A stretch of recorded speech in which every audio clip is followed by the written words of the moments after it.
Hi everybody, welcome back to Bobby's Bees, and today we're going to talk about what you do with hives that don't make it through the winter. What do you do with the honey? What do you do with the frames? We're going to talk all about it. Here we go. I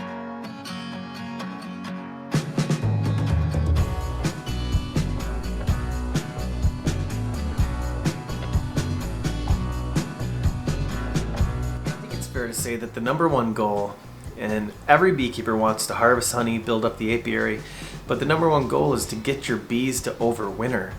And depending on how many colonies don't overwinter, that's a lot of work. You're gonna have to go through all these hives and clean out the dead bees, and we're gonna talk all about step by step what we do. First, you wanna find out which hives are alive, and you do that by going out to the apiary on a warm day and seeing which colonies are flying. When it gets above 45 degrees, you're gonna see bees flying for their cleansing flights. And mark those hives. Usually we just use a brick, we prop it up if the hive is dead, because you may come back on a cold day when the bees aren't flying and you won't know which hives are alive, which hives are dead, so it's good to mark them and mark them early.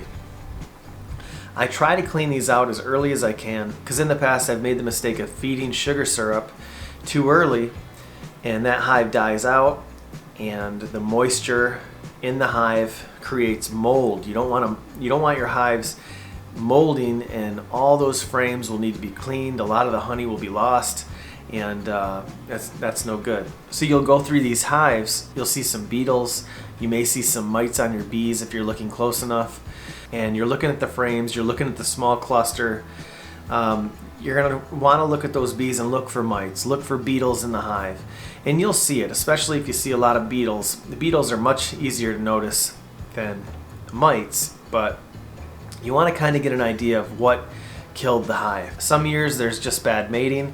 Some queens, you can check these frames, and if there's only one or two cells on the frame. I always like to write down and keep notes if the colony died. How big was the colony? How many boxes was it? What was on top? Did it have a vent board? Did it have an eek board? Did it have a bottom board, screened bottom board, solid bottom board? I take notes for everything. You'll always want to keep as much information as possible with these dead outs. Just keep track of what hives are overwintering and what's working well for your area. I create this little station down in my basement. I'll put down drop cloths because this is a sticky mess. I'll have several different totes. I'll use empty deeps. I'll use a top for a bottom. I'll put a deep into a bottom, and I'll start feeding frames into a deep, and then I'll put a top over that. Now when you bring these deeps into your house, you don't want to let them set out without tops on them. You want to seal them because there very well could be spiders in them. You want to make sure that you kill all the spiders and all the insects that are in that box and in the frames. It's really important to clean the bees out of these frames, because if you don't, they can mold, they can stink, and you want to get those out. Some of these frames, you'll see how these bees are in the cell and they just froze and expired in that cell. Some of them have so many that you'll want to use your hive tool and maybe cut a circle around the big area of all the bees and then just scrape them right out.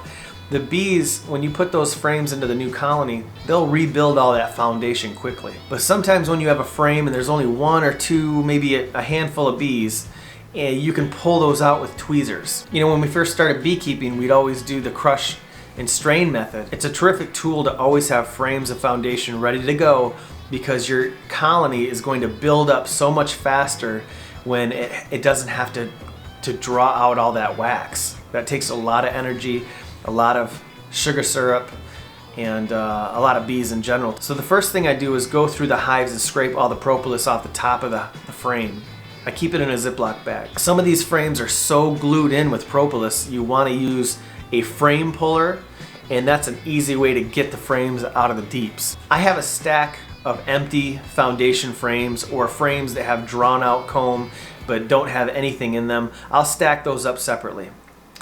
I'll put the frames that maybe are tore up or just old or don't have any pollen or nectar in them, I'll put those in a different compartment too. I'll run out of room, and I may put some of the same frames that go into swarm traps, maybe some frames that have a little bit of honey.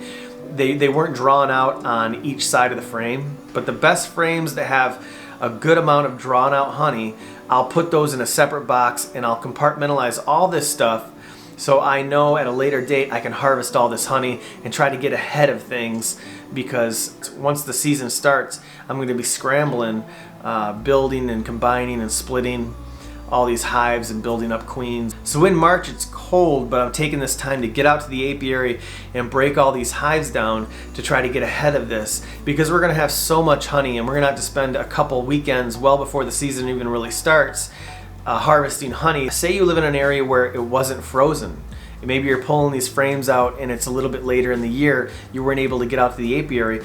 Well, that's at that point, you're gonna wanna take those frames and put them into a deep freeze. You're gonna wanna put them into a deep freeze for 48 hours. That way, if there's any eggs or larvae or anything that have hatched in the frames by wax moths or anything like that, it'll freeze, it'll expire, and that way they won't hatch and ruin your foundation. When you go to pull them out at a later date, you'll see this mess. So that's how you avoid that. I'll put a drop cloth down to the bottom of my deep freeze and I'll start stacking all my frames in there. So once you take your frames out of the deep freeze, you'll put them back into the deep box and you'll get a big garbage bag, put the whole deep into the garbage bag and tie it up in a knot. That way you keep wax moths out of the frames, out of the box, and everything will be nice and clean. If you don't have room or time to get in there, take your solid bottom board, flip it over, and put the deeps right on top of the solid bottom board. Stack them that way and put the top over it. You'll keep all the bugs out, you'll keep all the wax moths out. That way you don't have to worry about mice and wax moths getting into your hives on those warm days. You know, you're not gonna harvest or use all these frames. You can open feed and just take these frames about 100 yards away from your apiary and feed that way. A lot of times I just store them in an area where I kind of figure out what frames are half drawn out, and I'll put those all together. All the good frames will be over here in one deep box, and even some NUCS will have some pollen and that sort of thing.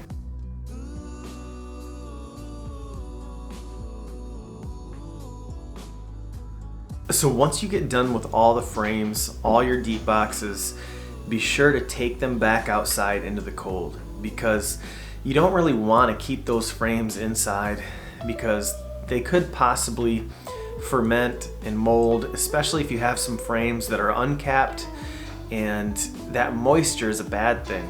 Put them outside.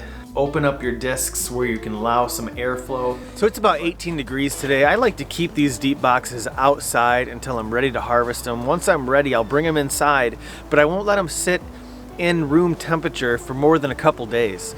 Maybe 2-3 days at the most, and I'll harvest this honey. Once I'm done harvesting them, I'll put the frames back into a nuc or a deep and carry them out to an area about 100 yards away from my hives, and I'll let the bees scavenge the rest and clean up all the frames. Then once they're nice and clean, I'll take the frames, I'll stack them somewhere else. I don't have to worry about the bees or the bugs or the ants inside. At that point, they're ready for storage. It's really important to get into your hives and clean these out, get them ready so you can avoid a mess. The bees that are still alive, the colonies, be sure to feed all your colonies that are still living. It's really important to make sure they don't starve. Hope you enjoyed the video. On those warm days, make a trip out to your bee yard. We'll try to mark our hives with a brick or a rock just to know what's dead out, what's living, what's thriving. Try to get an idea of what hives we can get into on a cold day, because you're not always going to be able to come out to the bee yard and look at your hives and know which ones are flying, because it just might be too cold. You certainly don't want a vibrating, humming monster coming at you trying to sting you when you're just trying to clean up a hive.